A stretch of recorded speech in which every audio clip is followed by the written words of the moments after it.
Mailbag time. A reader with a fake name is upset because I don't, quote, stick to sports. Chris Graham here, Augusta Free Press. Let me read the email. This is fun. It's from someone who goes by the CB handle Slimbo Harpo 4687.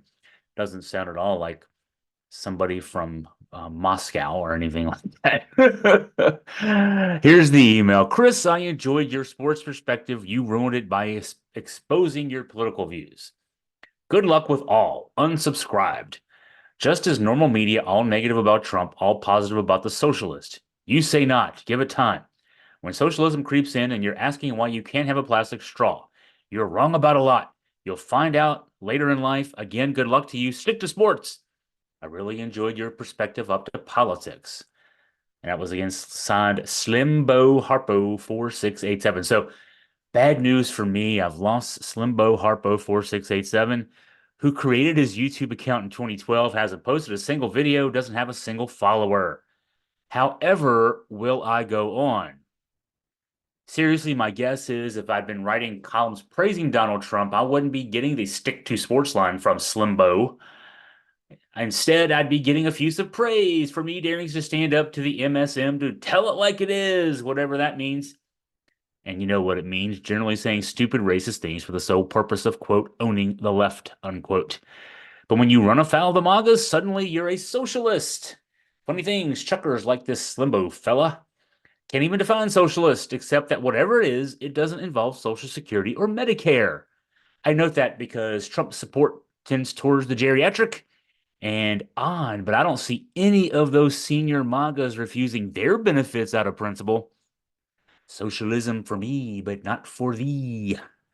I guess I'm supposed to feel bad per Slimbo because I'm using the 10 million readers Google Analytics says I have, the 92,000 Facebook followers that we have here at AFP, the growing presence we have here on YouTube, all of which makes me a good living, to also advocate for people running for office who seem to me to have our best interest in mind.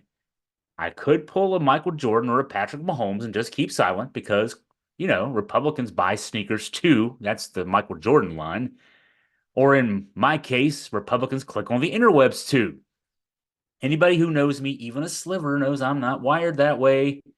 Bad news for you, Slimbo, but no, I'm not your sports monkey. Here to just entertain you, to dance around saying or doing anything important so as not to offend you. I'll wind up to all this says comforting things about football, basketball, whatever, then sits in the corner until you hit the crank to get me going again about the latest or the next game. No doubt I am wrong about a lot. But what I'm not wrong about starts with this, that we as a country need to look out for each other.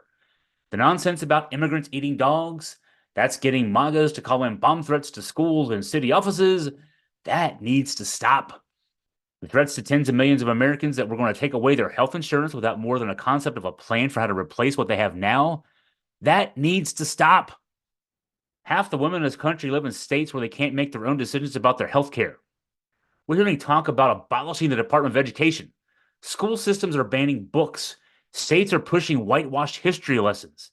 A presidential candidate seems to think to himself and definitely wants you to believe that kids are getting free sex change surgeries at school. Stick to sports? I'll tell you what, if I'm choosing to stick to anything, it ain't sports. We have a choice to make over the next few weeks leading up to November 5th. One side wants to help small businesses that employ half the private sector so that more of us can build a better life for ourselves. The other side wants to put $524 billion in taxes in the form of tariffs the middle class folks end up paying, not China or any other country, like that side claims. And they'll put 600,000 people out of work while giving billionaires $150 billion a year in tax cuts and acting like $15 billion a year in child tax credits somehow breaks the bank. If you somehow find out later in life this is all okay, something's wrong with where you are in life. The one side that we need to get back, the one side thinks we need to get back to back Ukraine in its defense of its land and its people from the invasion led by Vladimir Putin, a dictator who has his eyes on Eastern Europe next. The other side just wants the war to be over, and it's willing to give Putin whatever the hell he wants, which, in case you didn't know this already, does not end with Eastern Europe. Again, if Slimbo, who is later than life than a lot of us from his telling, thinks this is all okay, I don't know, maybe he just needs to sit this one out. It seems like his big concern is plastic straws anyway. Buy 'em in bulk is my advice, Slimbo, and stick to yelling at people to get off your lawn. If you have anything for me, like Slimbo, feel free to email me at chris@augustafreepress.com.